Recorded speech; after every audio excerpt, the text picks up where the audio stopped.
Mr. President, in light of the vote later today on the Sanders-Lee-Murphy legislation, or Senate Joint Resolution 54, I rise today to discuss the situation in Yemen and the path forward. As many know, over the last year, I've focused persistently on the humanitarian crisis in Yemen. My activities have been manifold. I've used letters to the administration and the Saudi government, an administration nomination, hearings, a Senate resolution, and countless meetings, briefings, and phone calls with senior administration officials, Saudi officials, and leaders of the NGO community. My goal has been to address impediments to the delivery of humanitarian assistance, food, fuel, and medicine into the country of Yemen. Now, we've seen some progress, and I've been encouraged by this. The USAID World Food Program cranes have been delivered, and the Red Sea ports have been opened. According to the United Nations, since the ports were open, we've seen more than 884,000 metric tons of food and more than 410,000 metric tons of fuel delivered to the ports of Hodeidah and Salif alone. Of course, we understand the importance of the food. Why is the fuel so important? Well, without the fuel, you can't run the water treatment facilities, and therefore the cholera epidemic that has broken out in Yemen will only get worse.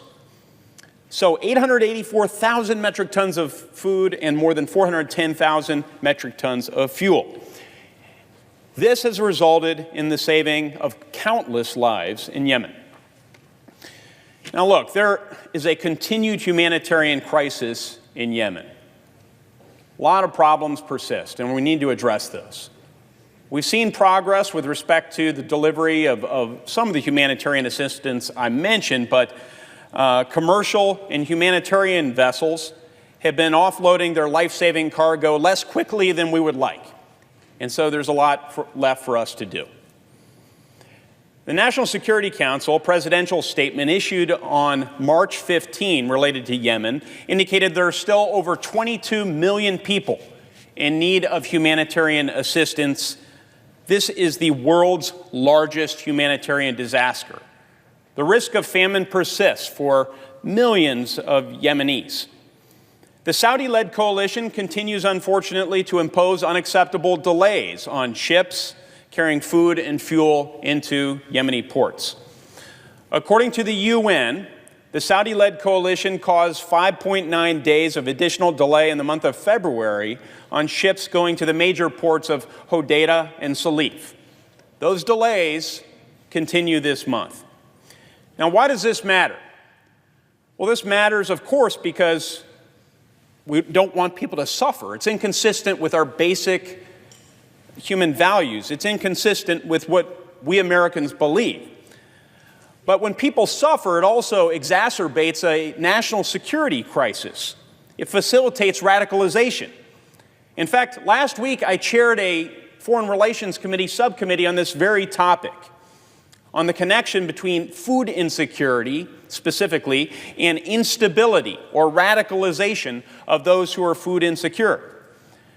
The hearing demonstrated there is now a strong evidentiary and academic basis to conclude that it is in America's clear national security interests to address food insecurity, as well as a lack of fuel and medicine. A retired Marine Corps general testified at that hearing, Lieutenant General Castlellaw, and I thought he put it succinctly. He said, "Food crises can grow terrorists. Food crises can grow terrorists." Well, we've seen a lot of terrorists grown in Yemen in recent years. And the longer the civil war persists in Yemen, the worse the humanitarian crisis will grow. This will radicalize yet more people and provide even further opportunities to Iran to undermine our national security interests and those of our partners. What are our objectives in Yemen? That's a fair question. It's one all of us as policy makers and really all Americans ought to be asking. Well, consistent with our humanitarian principles and our national security interests, I believe we have to continue to pursue two primary objectives. The first, we want to address the largest humanitarian crisis in the world, and the second, we want to press all parties to end the civil war. The real question here, because I don't think there's disagreement on those two primary objectives, Mr. President, is how can we best achieve these two goals?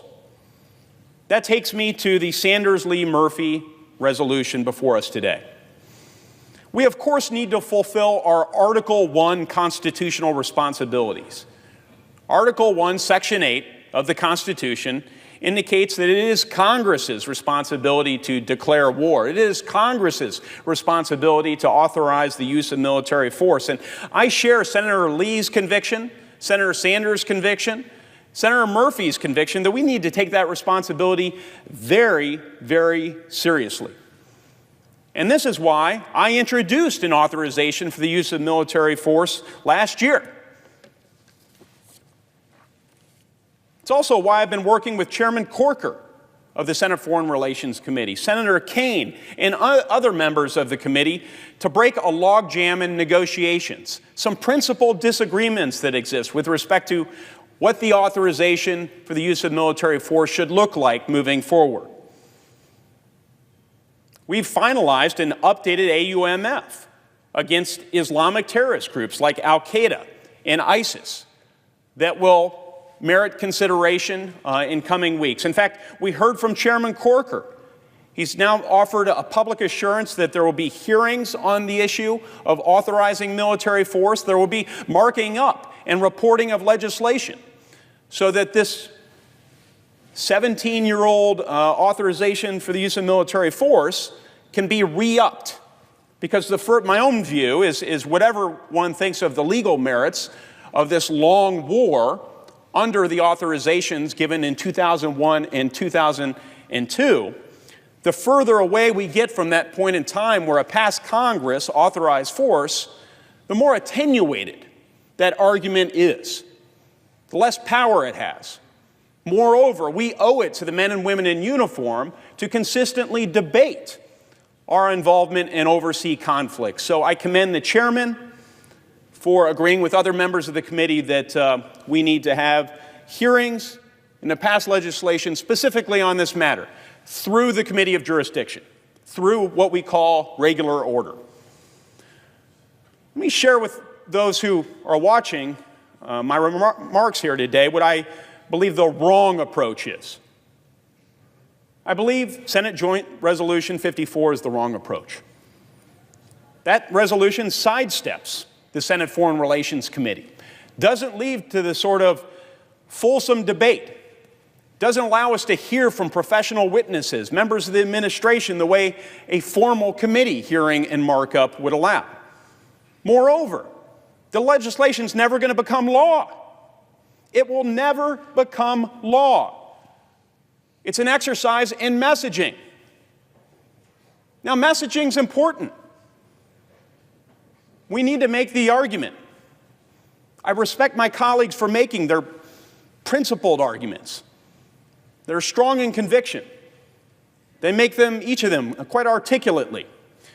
But the administration's already indicated that the president wouldn't sign this into law. The administration has already indicated that they do not regard, under the law, us as engaging in hostilities, which is required to trigger the law they have invoked.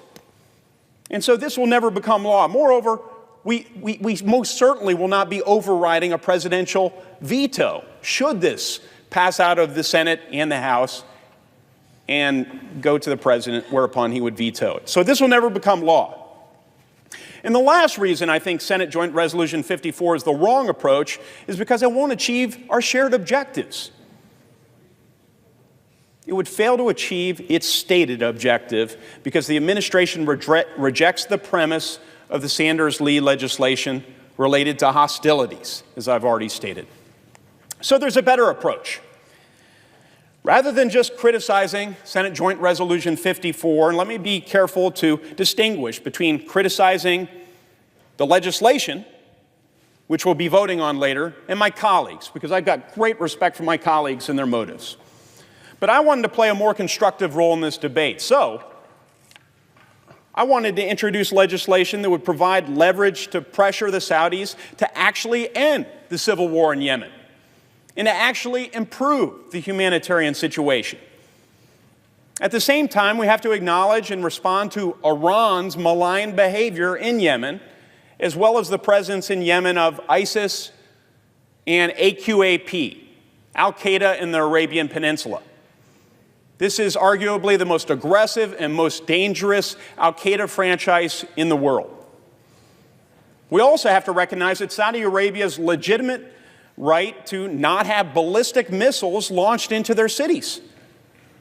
This is our partner.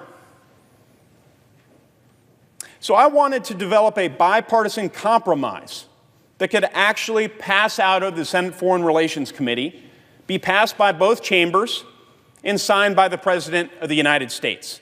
And I think we're well on our way to doing that. I wanted to develop legislation that would actually further its stated purpose and our objectives in Yemen, ending the civil war and addressing the humanitarian crisis. And so that's why I and Senator Shaheen introduced Senate Joint Resolution 55 on March 8. Now, since then, we've worked with the committee, we've worked with members of both parties, we've worked with the administration and outside experts to further refine our legislation, making numerous substantive changes and principled compromises. The current version of our legislation would require the Department of State to certify in an unclassified and written report that Saudi Arabia is undertaking the following. Number one, an urgent and good faith effort to conduct diplomatic negotiations to end the civil war in Yemen. Number two, appropriate measures to alleviate the humanitarian crisis in Yemen by increasing access for Yemenis to food, fuel, and medicine, including through Yemen's Red Sea ports, the airport in Sana'a, and external border crossings with Saudi Arabia. And number three, demonstrable action to reduce the risk of harm to civilians and civilian infrastructure resulting from its military operations in Yemen, including by complying with applicable agreements and laws regulating the use of cluster munitions and other defense articles and services purchased or transferred from the United States.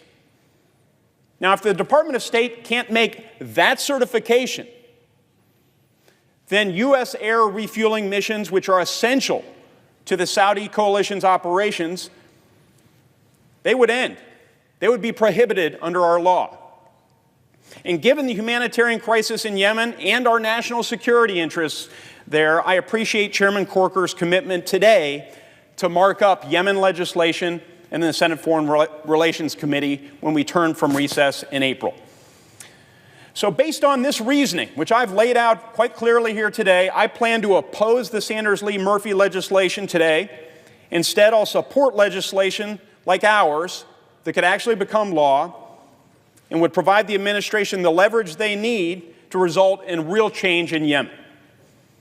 Thank you, Mr. President. I yield the floor.